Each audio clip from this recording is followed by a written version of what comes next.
네, 이종복 전문가와 함께하는 유튜브 라이브 방송이 진행되고 있습니다. 조금 더 뒤에 나오는 내용들 궁금하시면 유튜브에서 찾아보시죠.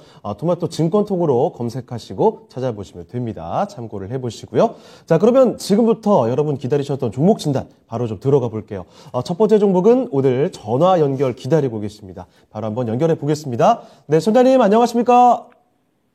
여보세요? 네, 안녕하십니까? 연결됐습니다. 예, 반갑습니다. 네, 반갑습니다. 예. 네, 어떤 종목 가지고 계실까요? 예, 골치 아픈 거 삼성중공업인데요. 삼성중공업이요? 예, 네, 예. 7,500원에 사가지고. 네. 물을 타가지고 6,800원인가 이래 되는데요. 평균 단가가요? 예, 예. 예. 비중은 내가 조선주를 갖다가 대우조선해양하고 하면 거의 한 100%를 갖고 85%입니다. 지금 삼성중공업이 85%요? 예, 대우조선해양이 15%고. 그런데 이걸, 그전에 내가 이걸 살 때 해운주를 살까, 조선주를 살까 갈등을 많이 했는데. 예. 그러다가 내가 이거 판단을 잘못해가지고 해운주를 샀으면 날라갔을 낀데. 이 조선주, 이거 지금 매수하신 처음 매수가를 보니까 처음 매수하셨을 때는 몇 년 전에 매수하신 거네요? 네, 작년에 유증 받기 전에. 알겠습니다. 자, 일단은 뭐 조선주 비중으로만 다 채워가고 계시고 삼성중공업 하나가 85%. 예. 걱정이 참 크실 것 같습니다. 사실 뭐 조선주 얼마 전까지만 해도 기대감이 상당히 있었는데 최근 뭐 시장 밀리면서 뭐 같이 계속 떨어지고 있어서 이거 어떻게 될까 걱정 많으실 것 같아요. 예. 자, 그러면 이 삼성중공업 어디까지 떨어질런지 그리고 앞으로의 전망은 어떻게 봐야 되는지 비중 조절 좀 어떻게 할 수 있는지 종합적으로 한번 따져보겠습니다. 예, 알겠습니다. 자, 삼성중공업 김민준 전문가께 종목 진단 요청해 보겠습니다. 전문가님, 삼성중공업을 가지고 계시는데 씩씩하게 받아주셔가지고 저는 크게 걱정하지 않으시는 종목이 아닌가 싶었는데 걱정이 될 것 같습니다. 기준도 많으시거든요. 씩씩하시니까 앵커님도 힘이 나시죠? 네. 저도 그렇습니다. 우리 시청자님 같은 분들은 오늘 좀 진단 스타일을 좀 바꿔보겠습니다. 수익까지 나셔야 될 텐데 말이죠. 그럼요. 수익까지 날 수 있습니다. 시청자 같은 목소리 분들은 네. 돈을 불러오는 목소리. 꼭 수익 나실 겁니다. 걱정하지 마시고. 네. 그래도 이제 우리가 방송이니까 기업 분석은 또 냉철하게 좀 해보고 그렇죠. 어떻게 대응해야 될지 오늘 텐션 좀 높여가지고. 좋습니다. 자, 시청자님 오늘 이제 100% 가셨다 그러셨어요. 네. 조선에. 조선으로. 대우조선해양까지 했으니까 곁다리를 한번 대우조선해양까지. 주가가 다 내렸습니다. 우선 조선업황이 좋지 않아서 내렸느냐? 그렇지는 않다. 네. 첫 번째 먼저 말씀드리고요. 클락슨 리서치에 보게 되면 일단 조선이 배지 않습니까? 네. 그러면 선가라는 게 있습니다. 선박 가격이라는 게 있었는데 선가는 계속 올라가고 있어요. 그만큼 수요가 많기 때문이겠죠. 예. 그리고 공급 물량은 부족할 테고. 그 다음에 이제 조선 업체들을 보게 되면 현대중공업을 제외하고 이제 3사 빅3 중공업이라고 하게 되면 한국조선해양, 대우조선해양, 삼성중공업 이렇게 일컫습니다. 네. 이렇게 일컫는데 뭐 대우조선해양에 조금 노이즈가 있었죠. 합병이 되냐 마느냐 이런 노이즈도 있었지만 수준 목표라는 게 연간 목표라는 게 있는데 이미 초과 달성했어요. 한국조선해양하고 대우조선해양은. 그럼 삼성중공업은 어떠냐? 80%가 좀 넘었습니다. 정확한 수치는 제가 봤을 때 보니까 아까 찾아보니까 82%로 돼 있던데 그럼 연말까지 수주 잔고는 채울 수 있냐? 이 부분은 상당히 중요하거든요. 왜냐하면 감가상각되거나 재무제표의 상계가 될 때 보게 되면 바로 올라가는 게 아니에요. 네. 그러니까 이렇게 쉽게 생각하시면 됩니다. 시간이 좁으니까 우리가 카드 결제를 했을 때 그 카드 대금이 바로 들어오는 건 아니잖아요. 그렇죠. 이렇게 쉽게 생각하시면 됩니다. 그래서 이제 수주 잔고가 82%가 채워졌는데 계속적으로 이제 영업이익에 반영이 되겠죠. 지금 그러면 한국조선해양은 3분기부터 흑자가 좀 예상돼 있고 대우조선해양은 노이즈가 좀 끼어 있고 어찌됐건 누구 폼으로 안긴다 지금 소식이 전해졌지만 확실히 정해져야 될 것 같아요. 그리고 뭐 노조 파업 문제도 조금 있고. 그 다음에 삼성중공업을 우리 이제 시청자분이 들고 계신데 삼성중공업은 어떠냐? 연말에 무난히 달성할 것이다. 네. 이런 평이 주류를 이루고 있습니다. 긍정적이네요. 네. 단지 그러면 영업이익이 흑자로 전환되는 턴어라운드 시기 때 가장 수익이 많이 나는데 주가 상승률이 좋은데 그것이 오래 이루어질 것이냐? 이 부분에 관해서는 조금 부정적인 시각이 있습니다. 그런다고 해서 자 냉철하게 시청자님 지금 비중 스타일이 85%예요. 조선으로 100%를 채웠는데 그러면 이것을 손절매로 대응할 것이냐? 그러면 앞으로 손절매를 대응한다는 것은 조선의 업황이 네. 내년이나 내후년에 안 좋아질 거라는 것을 예측을 해야 되겠죠. 그렇죠. 그러시 않을 거였으면 100% 비중으로 하지 말고 손절매 대응할 수 있는 약간 단기 단타 매매 방법으로 접근을 해야 되겠죠. 근데 우리 시청자님 100% 해줬으니까 제가 봤을 때는 투자 관점으로 가게 확실하게 매듭을 좀 지어드리고요. 네. 지금 손절하면 데미지가 크지 않습니까? 그렇습니다. 그러지 말고 밀어붙이시고 단지 이제 방송이 채택이 되셨으니까 시간 투자를 어디까지 좀 해야 되겠느냐? 시청자님 목소리도 크니까 제 목소리도 좀 커지는데 네. 내년까지 저는 좀 가져가시는 전략을 펼쳤으면 좋겠어요. 물론 삼성중공업이 감자도 하고 주주들한테 손도 벌리고 액면 병합도 하고 말도 많고 탈도 많았지만 그렇습니다. 지금 2년 연속의 조선 업체들을 보게 되면 수주잔고를 모두 목표치를 달성했다는 게 가장 큰 변화인 것 같습니다. 네. 그리고 그 중에서도 이제 친환경 선박인 LNG 선박 그리고 뭐 컨테이너선은 얼마 되지 않는다는 것도 긍정적인 효과인 것 같아요. 단지 지금 뭐 내 CPI 발표를 앞두고 있고 여러 가지 대외 변수가 좀 있다 보니 선생님 종목, 우리 시청자님 종목만 내려온 게 아니고 다 내려왔어요. 맞아요. 네, 어느 전문가 종목도 막 이렇게 뭐 모내기 뿌리듯이 뿌리지 않는 한 올라가는 거 말고는 없습니다. 네. 그러니까 보유하시고 단지 투자 기간은 제가 봤을 때 조선업황의 3사 조선업황의 히트작은 내년과 내후년이 될 공산이 굉장히 큽니다. 네. 아무래도 그때 당시에 되게 되면 가치주들이 성장주의 프리미엄보다는 조금 더 앞서 나갈 수 있기 때문에 보유 의견을 드리고요. 장기 투자했을 때 이제 최종 매도 목표가를 얼로 정할 것이냐 이 부분이 이제 문제인데 지금 전 삼성중공업의 월봉 차트 모습이거든요. 예. 이평선 기준으로 보면 10,000원까지 열려 있어요. 근데 그렇게 대응을 하시면 이제 매수는 기술이고 매도는 예술이라고 하지 않습니까? 네. 늘 매도 시점을 놓쳐서 손해를 많이 봐요. 주식의 격언이 있습니다. 3분할 매수하고 3분할 매도해라. 1, 2차 목표가 장기 투자했을 때 나눠서 설정해 드리겠습니다. 보유하시고 1차 매도 목표가 8,500원. 예. 2차 매도 목표가는 중공업과 조선업황이 좀 호황기를 누린다 싶으면 삼성중공업은 제가 봤을 때 9,500원까지는 반등이 가능할 것 같습니다. 2년 장기 투자해가지고 수익률 지금 단가가 6,800원이니까 한 50% 이상 정도, 뭐 40% 수익 낸다 그러면 좋습니다. 충분히 좋습니다. 예. 주식시장에서 그렇게 수익 낸 사람들 없습니다. 맞아요. 100% 넘게 수익 낸 사람이 이상한 사람들이고 그래서 시장자님 목소리도 아주 우렁차시고 좋으셨거든요. 2년 동안 장기 투자해가지고 꼭 대박 수익 내셨으면 좋겠습니다. 따로 손절가는 제시 않도록 하겠습니다. 네, 알겠습니다. 자, 김민주 전문가와 함께 아주 시원한 종목 진단을 해드렸습니다. 자, 시청자님, 삼성중공업 이렇게 많이 갖고 계시는데 너무 크게 걱정하실 필요는 없을 것 같아요. 지금은 손실권에 있지만 지금 뭐 지수가 계속 내려갔기 때문에 이 정도 손실 있는 종목들 뭐 대부분입니다. 자, 그래서요, 일단은 내년까지는 그냥 쭉 길게 보유를 하시자라고 말씀해 주셨고요. 1차적으로 8,500원, 2차 9,500원까지 보유해 보시면 좋을 것 같습니다. 참고되셨습니까? 혹시 초매를 지금을 하면은 괜찮을까요? 추가 매수 여력이 있으십니까? 예.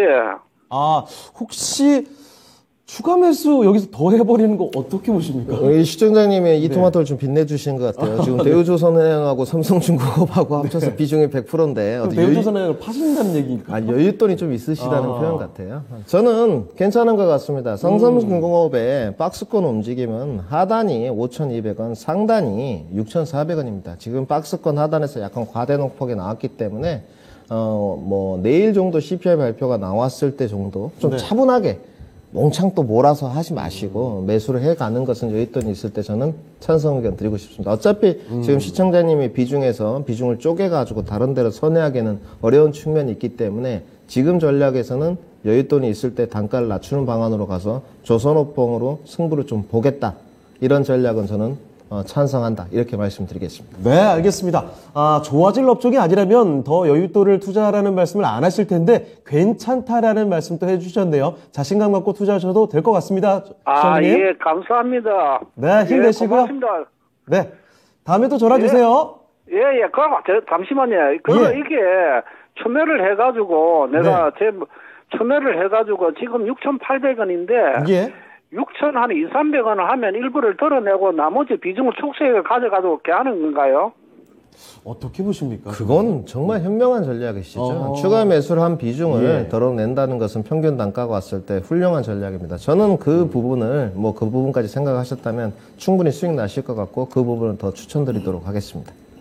네, 알겠습니다. 자, 전장님 이런 점 참고하셔서 대응하시길 바랍니다. 예, 고맙습니다. 네. 자, 이렇게 전화 감사합니다. 종목 진단을 해봤습니다. 와, 마지막까지도 이런 시장 상황 속에서도 이렇게 씩씩하게 전화를 또 받아 주셨습니다. 이런 에너지라면 정말 현명하게 잘 대응하시고 시장에 휘둘리지 않고 종목에 대해서 잘 대응해 나가실 것 같아요. 아무쪼록 삼성중공업 투자한 종목 가지고 수익까지 꼭 연결이 됐으면 좋겠습니다. 첫 번째 전화로 종목 진단을 해드렸습니다. 자, 그러면 두 번째 종목으로 가보도록 하죠. 두 번째 종목은 신인석 캐스터에게 맡겨보겠습니다. 신인석 캐스터, 어떤 종목인가요? 네, 유튜브를 통해서 들어온 종목 진단 만나보도록 하겠습니다. 닉네임 희망찾기님. 네, 최근 시장에 정말 어울리면서도 굉장히 저도 기대감을 갖게 되는 그런 닉네임이시네요. 펜오션에 관한 종목 진단 5,100원이시고요. 15% 갖고 계시다고 종목 진단 부탁드린다는 말씀 주셨네요. 네, 펜오션 한때는 8,000원까지 가기도 했던 종목인데 정말 많이 내려왔네요. 해운 관련주죠. 최근에 해상운임이 굉장히 급락하면서 많이 내려왔습니다. 오늘 종가 기준으로 4,415원이네요. 많이 내려왔는데 5,100원에 매수를 하셨다고 하니까 약 13% 정도의 손실 구간에 계신 걸로 보입니다. 네, 마음고생 많으실 것 같은데 어떻게 대처해야 할지 우리 최인호 전문가님께서 속 시원한 상담 해주시길 바랍니다. 최인호 전문가님, 어떻게 대처하면 좋을까요? 네, 항상 주식을 일단은 매수를 할 때는 이 회사가 어떤 회사이며 이 시장의 지금 시점에서 시간으로 봤을 때 샀을 때 그러니까 매수를 했을 때 내가 팔 될 구간과 어떤 흐름을 대한 이해도가 좀 있어야 됩니다. 지금 보니까 5,100원이라는 시점 자체가 최근 근래로 지금 봐지고요.